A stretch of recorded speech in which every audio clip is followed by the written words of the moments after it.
Okay.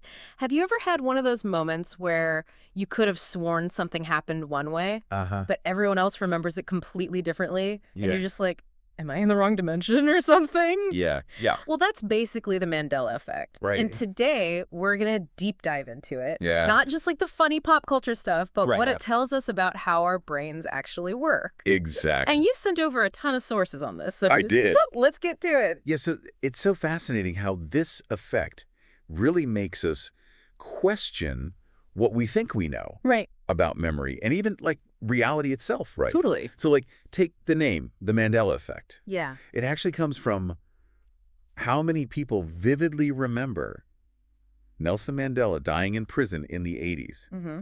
when in reality, he passed away in 2013. It's crazy, right? Like, I was so sure that Pikachu had that black tip on his tail. Yeah. Turns out it's all yellow. All yellow, yeah. It's not just me, though, right?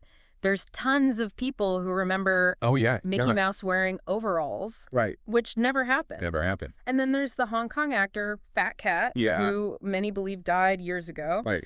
But he's actually alive. Still alive and kicking, yeah. So it's not just like these isolated little incidents, right? Yes. It's like large groups of people all sharing these like false memories. Exactly. That makes this whole thing so interesting. It's fascinating, It's yeah. not just like forgetting where you put your keys. Right, right. It's about like these shared experiences that never even happened. Yeah, exactly. It's a shared experience of something that didn't happen. Right.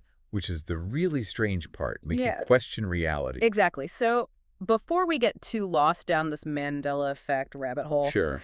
let's break down how memory even works in the first place. Okay, so think of memory like it's a three-stage process, all right? Yep. You've got encoding, storage, and retrieval. Yep. So encoding is basically like taking in information through your senses. Got it.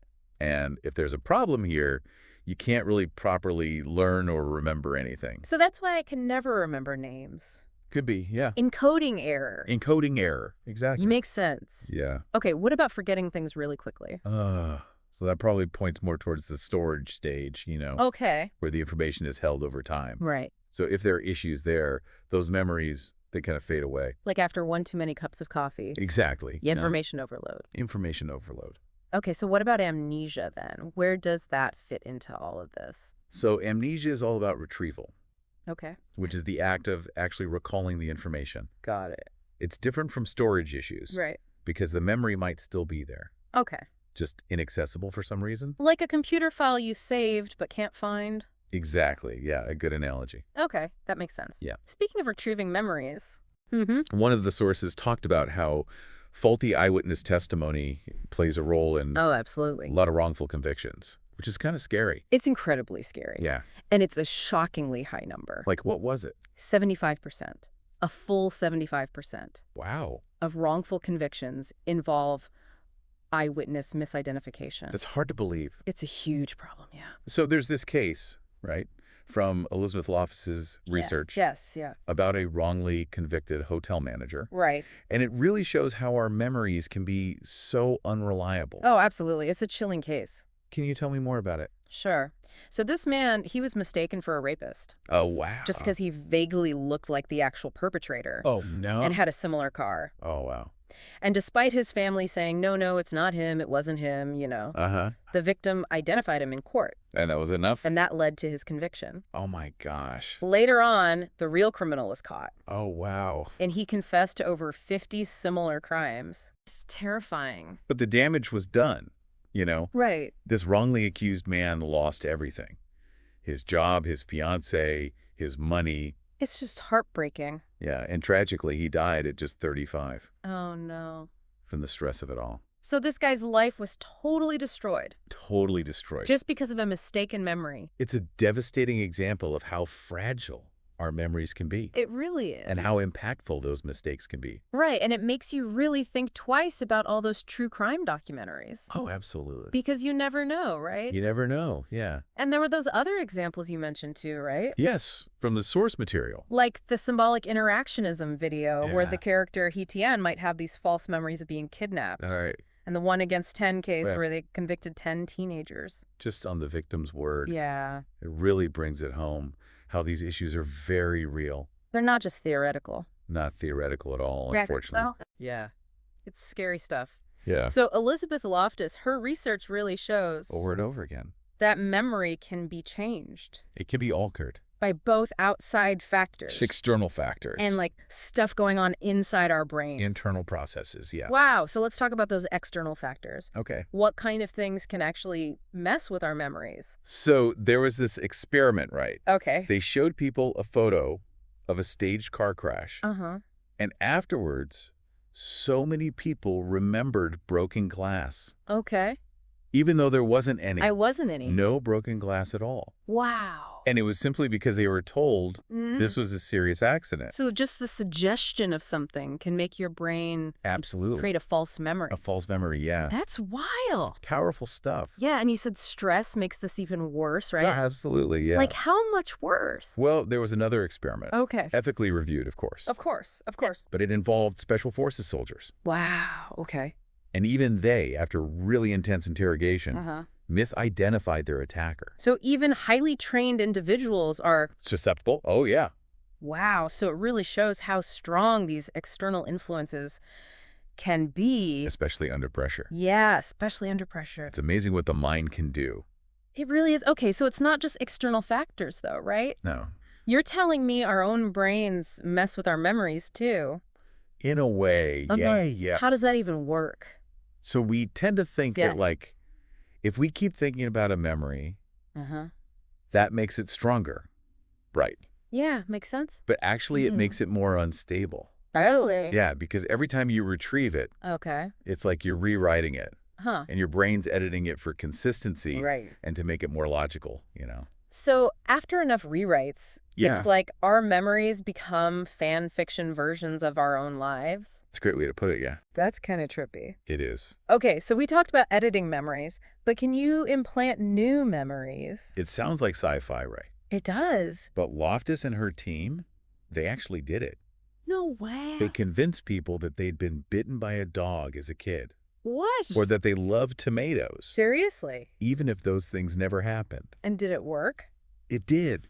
And these implanted memories, Yeah. they actually started affecting their behavior. So they were like acting on these false memories. Exactly. Wow. People started avoiding dogs Mhm. or like craving tomatoes all of a sudden. That's both amazing Yeah. and kind of creepy at the same time. It is. It raises all sorts of questions. Right. Like, what if someone could implant a false memory Exactly. to control you? To control your actions, your beliefs.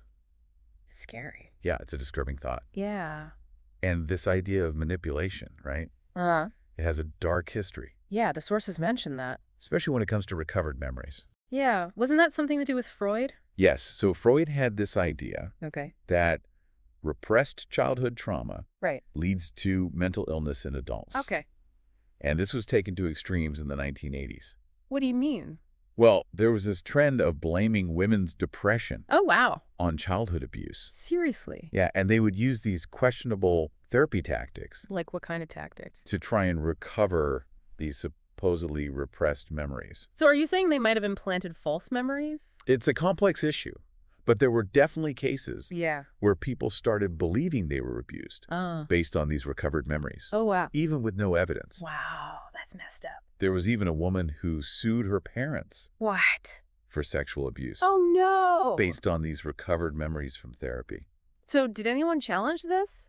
Thankfully, yes, Elizabeth Loftus. Okay. She became a very outspoken critic of this whole thing. Good for her. She even published a paper criticizing it, Uh. which led to lawsuits from other psychologists. Wow. They really came after her. They did, but she ultimately won in court That's amazing. in 2000. Good. And it helped to protect patients Right. from this potential harm of fabricated memories. It took a lot of courage to stand up like that. It did. It was a big deal. Yeah. Makes you think about childhood beliefs, you know? Like what?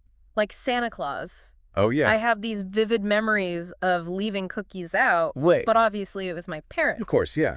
So it's like I have this implanted memory, It's a great analogy. and our childhoods are full of that kind of stuff, Right. often with good intentions, but still. Still, yeah. So if we can implant memories like that, does that mean we could someday copy them? Copy them. Yeah, and transfer them, like in The Matrix or Inception. Ah, digital immortality. Exactly. Yeah, science fiction loves to play with that idea. Right. Downloading your consciousness, your memories. Into a new body or a computer. Yet the possibilities are endless. So But what- the ethics of it all, Right. who would control those memories? Yeah. Could they be changed, erased? Right. And if your memories aren't unique to you anymore, Mhm. what happens to your identity? It's Remember- deep. Deep stuff? Like, what if our memories are already implanted What? and we're all in a simulation, like the Matrix? That's the question that keeps philosophers up at night. Right. Even if we ignore the Matrix scenario, Yeah. there's still so much we just don't understand about memory. Yeah, absolutely. Not all memories are even stored in the brain.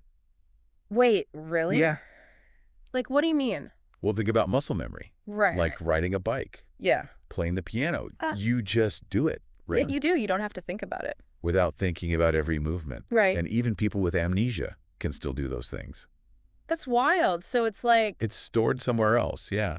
it's not just our brains that remember. It's like our whole bodies. In a way, yeah. We really are walking, talking memory banks. We are. And this mind-body connection. Yeah. It's something that ancient traditions have known about forever. Oh, absolutely. For centuries. Like yoga and Tai Chi, Exactly. that really emphasize that connection between mind and body. They do. So maybe they're tapping into something deeper than we realize. It's fascinating to think They're about. like accessing and enhancing our embodied memories. It's possible. It really is. And our understanding of memory is constantly evolving. Oh, absolutely. We're learning new things all the time. There's still so much we don't know about how it all works. It's like we're just beginning to explore Yeah. this vast, mysterious ocean of knowledge about memory. We really are. And as we keep diving deeper, Uh-huh. I think we're going to find even more surprises. I think so too. And it's going to challenge everything we think we know. About memory and our brains, and And ourselves, really. it's exciting stuff. It is, but I think we need to take a break. Yeah, I think so too. Let our brains process all this. Definitely, we covered a lot. We did. Okay, let's come back fresh Sound good. for the final part of our memory exploration. I'm looking forward to it. All right, so our brains have had a little recharge time, A little bit, yeah. and I'm ready to dive back into this memory stuff. Me too. It's fascinating. Before the break, we were talking about how our bodies are like walking memory banks, It's true. which is still mind-blowing to me. Yeah. But let's circle back to the Mandela Effect for a second. Okay. We've explored how individual memories can be kind of wonky, Right. but what about these shared false memories? The collective ones. Yeah, that's where it gets really interesting. That's the key, isn't it? Yeah. It's this collective phenomenon where large groups of people Yeah. share the same incorrect memory. Uh-huh. It's not just one person misremembering, it's a whole crowd. Right. Like, I can understand if I misremember something, Sure. but when, like, hundreds or thousands of people Yeah. have the same false memory, It's eerie, isn't it? it's almost eerie, yeah. It's very strange. Yeah, and it's really hard to explain. It is, and some theories get pretty out there. Like what? Like parallel universes, Okay, now we're talking. alternate timelines. So you're saying there's another universe where Nelson Mandela did die in prison, Maybe. Who knows? and somehow our memories are crossing over. It's a possibility some people entertain. It's a trippy thought. It is a trippy thought. But there's no evidence for that, right? Not scientifically, no. Okay, so what are some more, I guess, down-to-earth explanations? Okay, so one possibility is confabulation. Confabulation, what's that? So basically, our brains sometimes fill in gaps in our memory. With made-up stuff. Fabricated details, yeah. So, like, my brain is just making up stories. Well, it's often unconscious. Okay. You genuinely believe these made-up details. So it's like my No. brain's trying to create a complete story. Exactly. Even if it has to make stuff up. Yeah, like filling in plot holes. Wow. And this can be influenced by social factors, too. Like what? The desire to fit in. Right. If everyone around you remembers it one way, Yeah. you might start doubting yourself. Exactly, and go with the group.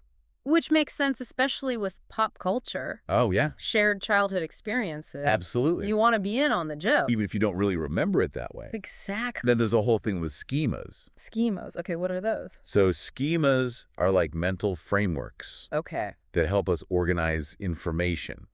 So like a mental blueprint. Yeah, think of it like Alright. a mental blueprint for a fast food restaurant. Okay, got it. Bright colors, plastic booths, Yeah, I get it. a counter to order at. Okay, but how do schemas relate to the Mandela effect? Well, they can actually make us misremember things. Right. If we encounter something that doesn't fit our schema, Uh-huh.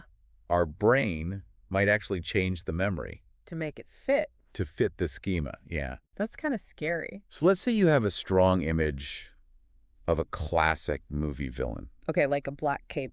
Sinister mustache. Yeah, the whole thing. If you see a movie where the villain's different, Yeah. your brain might correct the memory, To match my schema. even if the villain didn't actually have a mustache. So our brains are just constantly trying to Make sense of make things. sense of the world. And sometimes that means tweaking our memories a bit. It's a little unsettling It is a bit, yeah. to think that our memories aren't as objective As we think they are. as we'd like them to be. It's humbling. It is, but should we just throw out everything we think we know? No, not at all. But- It's not about dismissing all memory. Right. The key is awareness. Okay. Be aware of the potential for errors. Especially with big stuff. Yeah, like eyewitness testimony. Or emotional events. Exactly. Those are more susceptible. So maybe don't get too caught up Right. in debating whether Pikachu's tail is black or yellow. Some things are better left to the internet. Exactly. Let them argue about it. The real value of the Mandela Effect Yeah, is that it makes us think about memory itself. it does. It reminds us that memories aren't perfect recordings. Right. They're reconstructions, Constantly being shaped. shaped and reshaped by our brains. So it's less about the specific details we get wrong Yeah, and more about what it tells us about our minds. exactly. It gives us a glimpse into how our minds work. Yeah, and how we create our own reality. In a way, yes. And the Mandela Effect isn't the only thing that shows us this, right? Yes. Like we were talking about earlier. Yeah, How memories aren't only stored in the brain. exactly. That's a big one. It challenges everything we think we know. It does. Tell me more about that. Okay, so the brain is obviously important for memory, Yeah.